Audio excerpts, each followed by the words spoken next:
up my husband at the airport, I bumped into Brandon Harrison, my ex-fiancé who'd ghosted our wedding 2 years ago to go see elephants in Kenya with his adopted sister. And I was wearing sunglasses, but he still spotted me instantly in the crowd. Alexis Hayes, I'm back to marry you. My eyes narrowed slightly. You are? He gave a helpless chuckle. Said, hey, sweetie, don't be mad. I didn't mean to ditch for so long. After Willow saw the elephants, she wanted photos, and she's my only sister, so I had to spoil her. 2 years of shooting, and boom, done. I rushed back to fulfill our engagement. That's when it clicked. This man was my ex-fiancé, but seriously, had no one bothered to tell him I married his uncle the same day he ran away? The airport was a madhouse. Brandon Harrison wheeled a luggage cart with one hand, a Chanel bag dangling from the other. Willow, her skin several shades darker, perched on the suitcase, letting Brandon push her along. 2 years in Africa made them look like they'd spent 2 years digging coal, absolutely sunbaked. Brandon used to be so fair, handsome, and in great shape. Otherwise, I wouldn't have agreed to the arranged marriage. But now, good thing he wasn't my husband anymore. I took off my sunglasses, forcing a polite smile. Oh, my apologies. Long time no see. You both have changed so much, I didn't recognize you at first glance. Willow, true to form, immediately spat. Don't pretend you didn't recognize us. You're obviously here to pick up Brandon.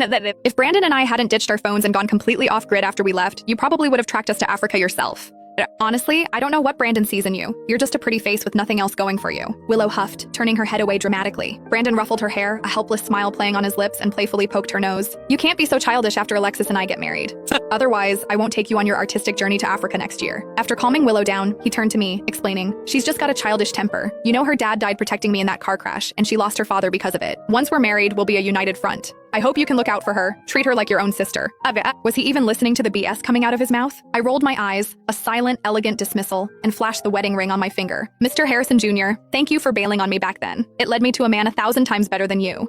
And please don't flatter yourself. I'm here to pick up my husband today. Brandon froze. Then he narrowed his eyes at me for a long moment before raising an eyebrow and smiling. Alexis Hayes, do you take me for a fool? The Harrison-Hayes merger was the talk of New York 2 years ago. Every socialite and dignitary was there. Everyone knows you're my fiancé, Alexis. Okay, it was wrong of me to run away and embarrass you, but your reputation is trashed. Who else would possibly want you after this? So that's why he dared to run. He was convinced I'd be a discarded woman, that no one else would have me. He truly overestimated himself and underestimated me. To clean up his mess, Grandpa had to make some serious sacrifices, not just financially with company shares, but also by involving his own son, Devin. To soothe the Hayes family's fury, Grandpa had personally offered to transfer the shares originally meant for Brandon to me. Looks like Brandon had no idea. Of course, spending 2 years off-grid for Willow, not even making a single call home, he wouldn't know any of this. Still, I hope he can keep that smile on his face when he returns to the Harrison family estate tonight. Brandon initially refused the arranged marriage, saying he'd rather die than yield. But then he saw me, fell instantly in love, and declared he'd marry no one else. He shamelessly pursued me for over half a year. Seeing that he kept himself out of trouble and wasn't a playboy, I finally agreed. But before long, Brandon had Willow by his side, an adopted sister he spoiled like a princess. On our wedding day,